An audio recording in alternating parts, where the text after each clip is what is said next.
Драги гледачи, започваме ние со нашиот разговор негде околу 8 часот и 15 минути за секој ден. Еве и овој ден посветуваме време на малку поспецифична тема. Станува збор за тоа колку време посветуваме на социјалните мрежи, односно особено за младата популација. Заедно со нас ова утро имаме две гостинки, млади. Станува збор за Александра Митревска и Климентина Јовановска, кои што се членови токму на Сдруженијето Сфера Македонија. Добро утро и добро ни дојдовте отрано, нели са бајле, кажано нели на битолски. Како сте? Добро утро. Па поспани да. Вака некако помлади малце покасно стануваме, но ви благодариме за поканата. И се надевам дека ќе имаме успешна соработка понатаму. Сигурно, токму за тоа нели започнуваме со една интересна тема. Кога се договаравме, рековме дека ќе зборуваме токму за еден интересен проект, кој што е поврзан за тоа колку време младите трошат на социјалните мрежи. Зашто станува збор? Па точно, значи пред околу 2 недели во Турција, во градот Аксарај, беше организиран проект под име Stop Addiction and Action, значи конкретно за зависноста од социјалните мрежи кај младата популација. И ние како членови на Сфера, која беше значи Сфера повикана да биде дел од тој проект, беше особено значи привлечено за нас да учествуваме на тој проект, затоа што и ние како млади лица сме премногу зависни од социјалните мрежи и сите тргнавме на тој проект со некоја помисла, барем во умерена мера да најдеме решение за претераната зависност од социјалните мрежи. Што до негде тоа го постигнавме. Како настана токму иницијативата да биде Сферата дел од овој проект и вклучувајќи нели поврзаност токму па со Турција? Сепак Турција не е блиско.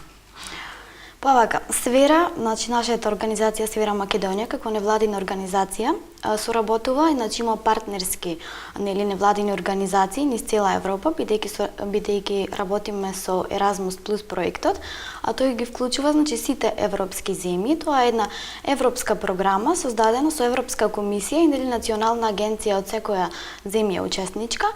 И значи така настануваат тие партнерства помеѓу невладините организации, значи заради Erasmus Plus програмата сме и ние вклучени. Не сме член нели на Европската унија, но сепак сме вклучени со младите од цела Европа да соработуваме со нив, да разменуваме знаења нели и како да кажам проекти, разменуваме проекти и наши знаења, учиме за нивната култура, учат и тие за нашата култура и нели учиме како да бидеме и ние европски граѓани, млади луѓе со европски дух. Претпоставам дека поголемиот број нели како членови од Сфера сте помлади. Ве имали многу и еве кој може се да биде дел од Сфера? Последната официјална бројка што прочитав, да речам во CV-то на Сфера, беше дека број околу 140 членови, но мислам дека таа бројка постојано се зголемува, особено поради медиумската изложеност, значи на проектите кои што се одржуваат во државите. Има постојано повици, конкретно на Facebook.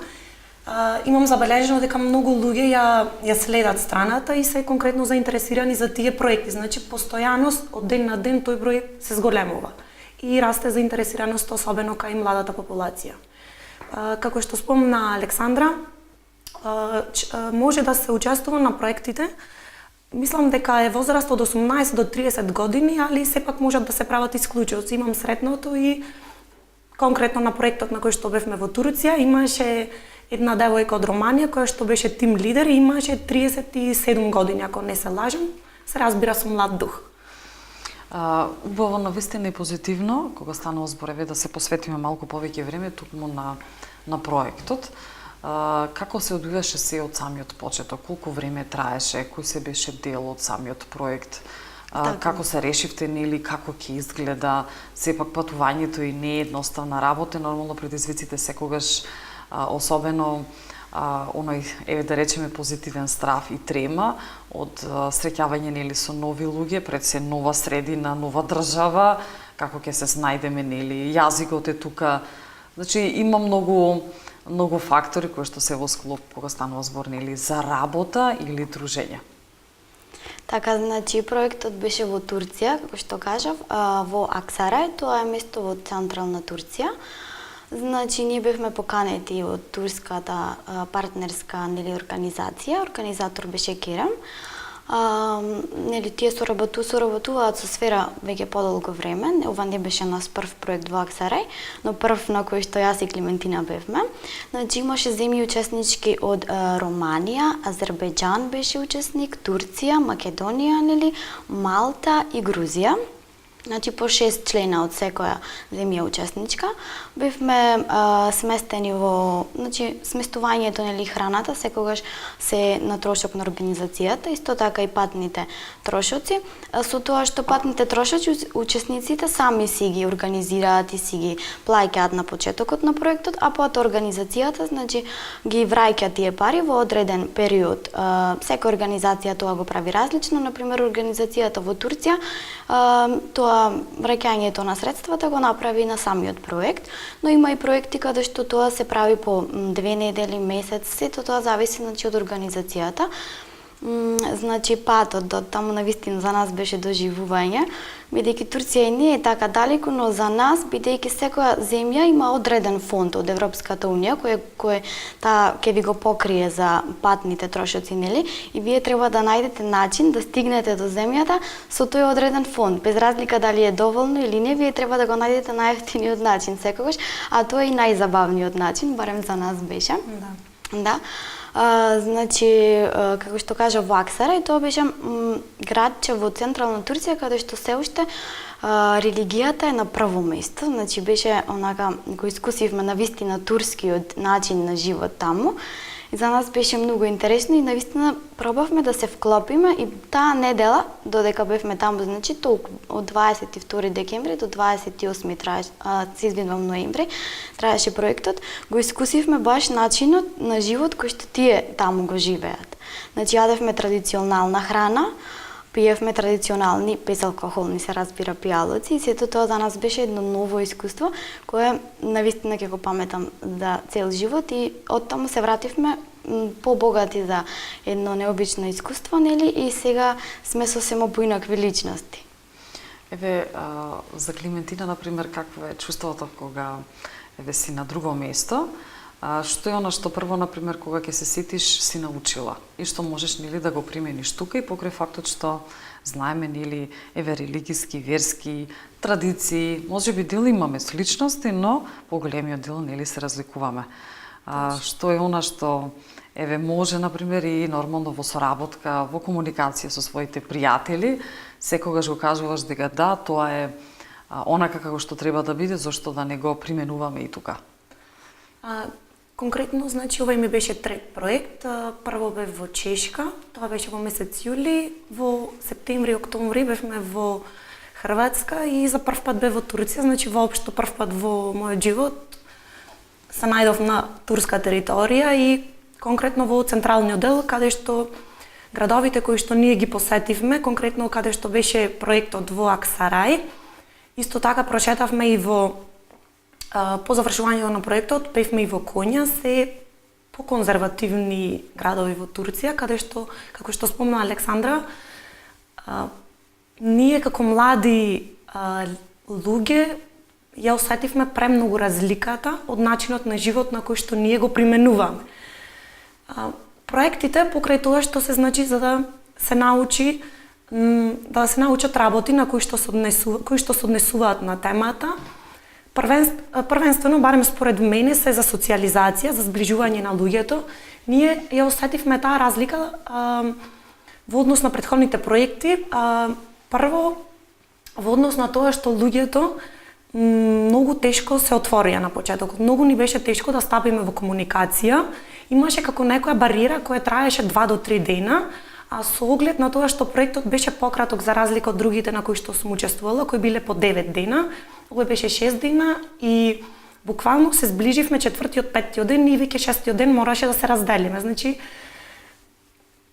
бариерата траеше подолго за разлика од другите проекти на кои што сум била. Тоа е сепак Што мислиш според тебе, например, на што се должи тоа? Дали можеби на јазичната бариера, дали можеби на културата или на начинот на живот кој што можеби се разликува и таму е една средина која што еве да не да речеме дека е затворена, но сепак еве треба повеќе време за да прифати нешто од надвор. Сметам значи дека јазичната бариера не беше проблем затоа што Erasmus Plus програмата да речем го стимулира на некој начин англискиот јазик, меѓутоа не на професионално ниво. Значи никој на никој буквално нема да му замери на кој ниво му е англискиот.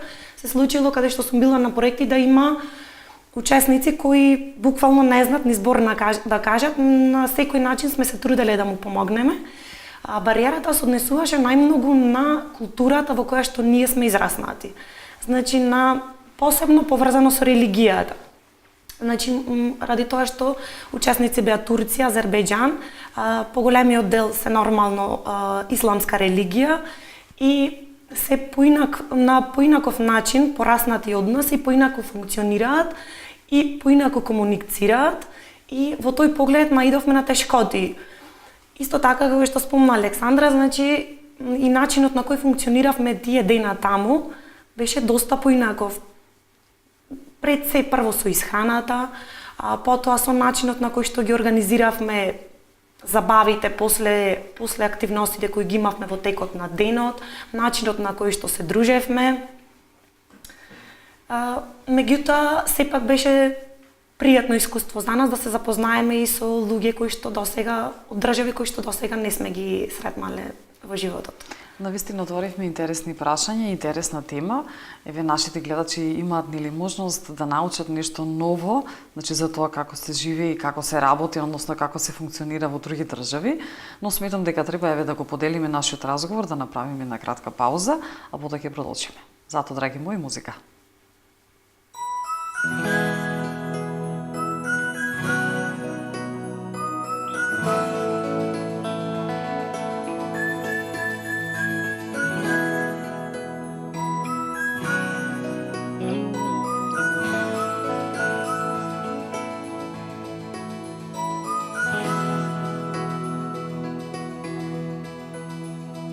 Откри нов свет, на љубав свет и на птица крилја дари за лет. Подари свет и подари си свет, нека сонце види на љубав цвет.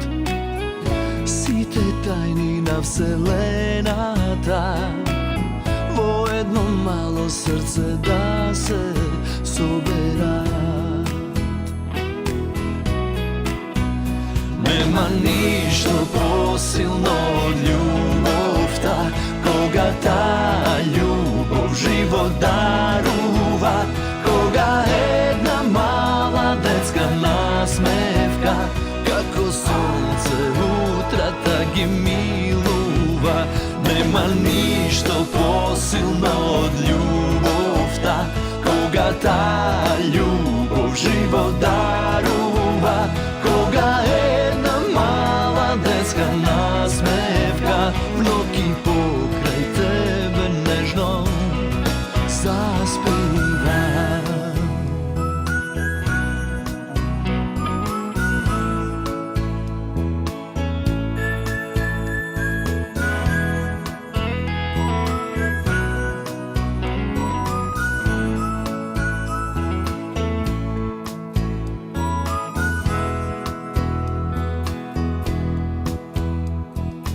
Подари сон и подари си сон, звезди мали нека украсат дом.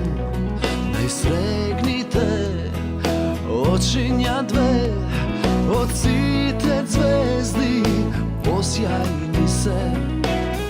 Сите тајни на вселената во едно мало срце да се соберат.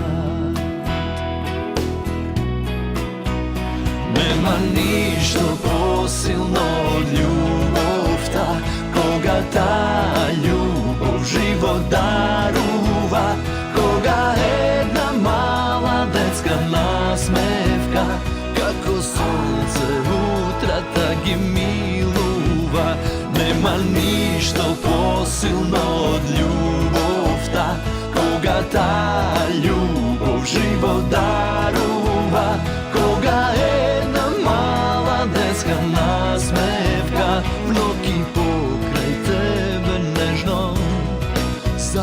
spiva.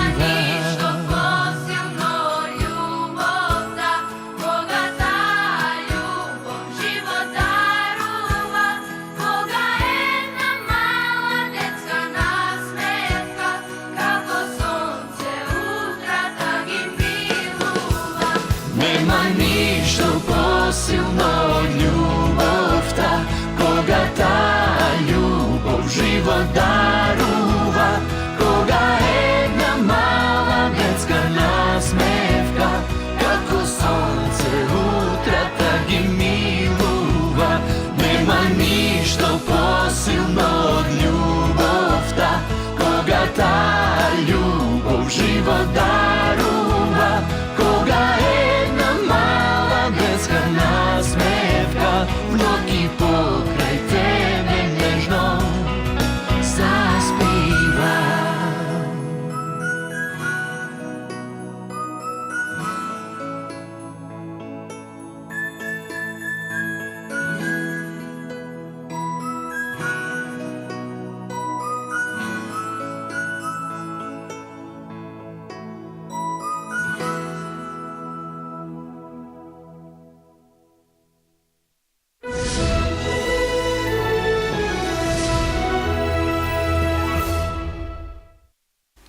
Продолжуваме со разговорот поврзан за проектот кој што беше организиран од невладината организација Сфера Македонија, а кој се одвиваше во Турција. Зборувавме и за патувањето, уште имаме што да зборуваме. Како се одвиваше еден ден, например? Започнувате или станувате рано наутро, предпоставувам, и како се одвиваше на цела процедура во текот на целиот ден, учењето, какви вежби имавте, што правевте? Така, значи еден ден започнуваше рано наутро, за нас барем беше многу рано наутро, во 8:30 моравме да станеме, нели да започнеме со подготовките за денот, нели доручакот, потоа се преместувавме во нашата сала, нели за креативни работилници. И таму нашиот ден почнува со, секогаш на почеток имаме енерджайзер, тоа е нешто како игра со која што треба нели да се загрееме малце за денот што ни предстои, секогаш тие се креативни игри во кои ние уживаме како мали деца, иако сите сме, да речам, млади сме, да, но игрите се како баш игри за дечиња мали, но ние сите уживаме во нив и така насмеани го започнувавме денот. Значи потоа следеа најразлични креативни работилници, значи некогаш работевме во групи, нели секогаш мешани групи, се случува да работиме и во нашите национални групи, но секогаш организаторот тежне кон тоа да бидеме мешано, значи за што повеќе да се дружиме меѓу себе и да учиме едни од други. Значи, како што спомнаве, значи работа во групи, исто така дискусии, отворени дискусии, секој има право на збор, секој кажува тоа што мисли. Организаторот поставува прашање, па ние поставуваме прашање, значи тоа се се креативни работилници, никогаш нема класично предавање и слушање од страна на организаторот, значи секој од нас знае по нешто креативно од претходните проекти, ние сите тие да речем идеи кои што ги имаме како еден, еве, например, наслов на тема да се сработи денес, сите тоа го споделуваме меѓу себе, го одбираме најкреативниот начин и сите уживаме работејќи. Значи споделуваме важни информации, меѓутоа на креативен и забавен начин, никогаш не она класично предавање, само и слушање. Што, например, што е она што најповеќе останува нели како впечаток?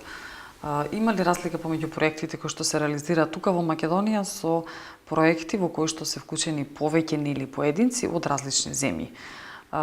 Каква е комуникацијата и поинакво ли е размислувањето? Па принципот на кој што се организираат проектите кои ги спонзорира Европската унија, Erasmus Plus, се остваруваат на истиот начин во секоја држава.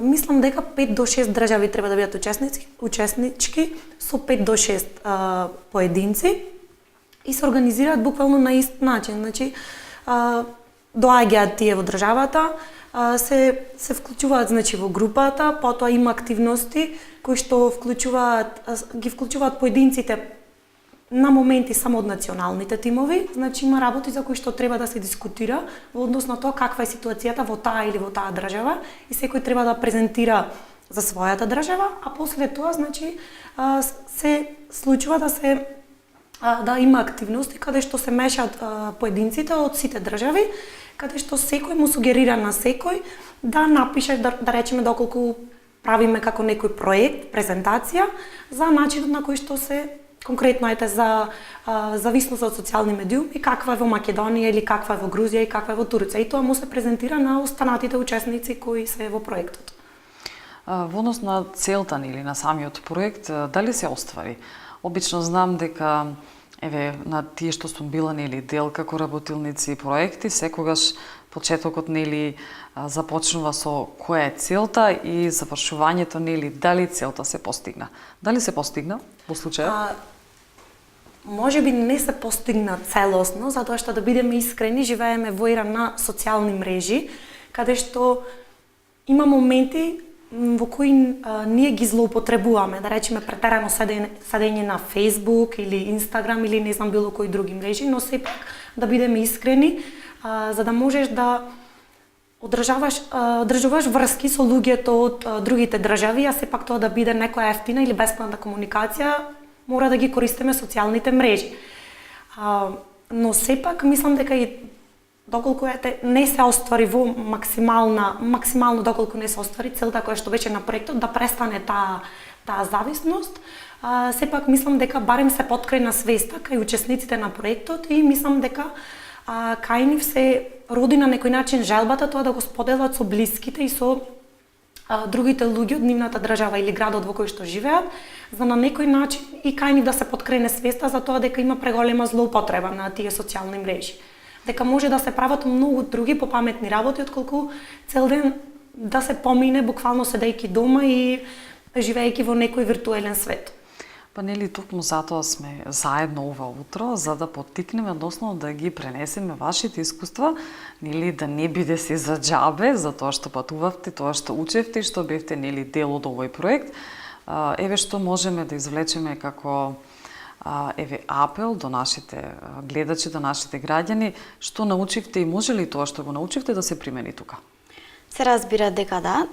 Сакам да спомнам, сите заедно развивме два концепти, многу интересни концепти. Тоа дека ние, значи нашата генерација, ние сме домородци во оваа ера на зависност од социјални медиуми, а додека нашите родители и постарите, се мигранти во оваа, значи, нова зависност, значи ера на технологија. Овие концепти, значи, со тоа сакаме да кажеме дека домородци, како што сме веќе ние сме родени во ова време и многу потешко е за нас да се одвикнеме да ги користиме, бидејќи ако немате профил на некоја социјална мрежа, вие сте аутсайдер од ова општество на домородци, не можете да комуницирате и да ги добивате потребните информации за било што. Еве пример ќе дадам за нашиот учесник Илија, значи тој беше учесник од Македонија на проектот, немаше Facebook профил, пред да стапи во контакт со Сфера и со организацијата во Турција, и ние му кажавме: Илија, ако сакаш да бидеш во текст со настаните, што ќе се случува, како ќе се случува, мораш да се приклучиш на нашата Facebook страна, за да бидеме постојано во контакт. Тука ние тоа го видовме дека не можеме, значи, сосема тоа да го искорениме, но сепак можеме, како што кажа Климентина, да ја поткренеме свеста и тоа промената во светот да почне од нас и се постепено да ја шириме во нашето општество со најблиските. Еден апел дека сепак треба да живееме во реалниот свет, а не во виртуелен свет како што си имаме сите создадено, И една порака дека еден вистински пријател вреди 1000 Facebook пријатели, 1000 виртуелни пријатели, затоа живеете во реалниот свет, а се помалце во виртуелниот свет. Значи користете ги социјалните медиуми само за потребните информации кои треба да ги извлечете од нив или од луѓето кои ги имате како контакти, но сепак живеете во реалниот свет. Мислам дека одлична порака, но за крај на нашиот разговор е малку да завршиме со нешто креативно, интересно и нормално малку и смешно, што беше наинтересно, што ви остави впечаток и нормално што ви поттикнува уште веднаш на самото потсетување да се смеете. Буквално кога станува збор за овој проект, верували или не, првото нешто на кое што ќе се сетам, тоа е начинот на кој што ние стигнавме до самиот проект. Значи, беше буквално највозбудливото патување во мојот живот. Сум била и до Америка, ама начинот на кој што сум стигнала до таму бил 100 пати полесен од начинот на кој што ние стигнавме до Аксарај и начинот на кој што се вративме. Значи, за да стигнеме до Аксарај, ние сменивме 4 автобуси, 2 или 3 такси исто така ни треба и 2 авиони. Патувавме околу, мислам дека беше 15-16 часа, менувајќи разни превозни средства, а моментот кога што се враќавме за назад, поминавме чекајќи на аеродром 9 часа на едниот аеродром, уште 6 часа на другиот, исто така 2 авиони и 4 автобуси. Значи, патувањето, колку и да беше заморно, беше буквално најзабавниот дел од сето тоа наше дружење. Исто така, ние не се познававме меѓу себе доволно, така да имавме премногу време да се запознаеме, да се дружиме и мислам дека створивме другарство кои што ќе си ги одржуваме и ги одржуваме веќе и повраќањето од самиот проект.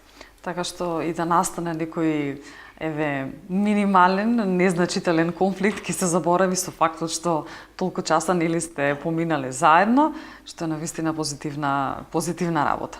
Доколку имате нешто да додадете слободно, а ако не, ви посакувам многу успеси и нормално се гледаме нели во друга прилика за други интересни проекти. Благодариме на поканата. Аз би сакала да упатам еден јавен апел кон сите млади личности да не следат на нашата повторно Facebook страна Сфера Македонија. Значи таму се објавуваат сите јавни огласи за наредни проекти, а ги имаме многу и затоа ни требаат многу млади ентузијасти или учесници. Значи пријавете се. Тоа е едно незаборавно искуство и после тоа искуство нема да бидете тоа што сте биле, ќе бидете побогати за едно прекрасно, значи прекрасна младинска размена, ќе бидете побогати за пријатели низ цела Европа. Ви благодарам уште еднаш, а драги мои, ние имаме се подразбира уште содржини, затоа останете со нас.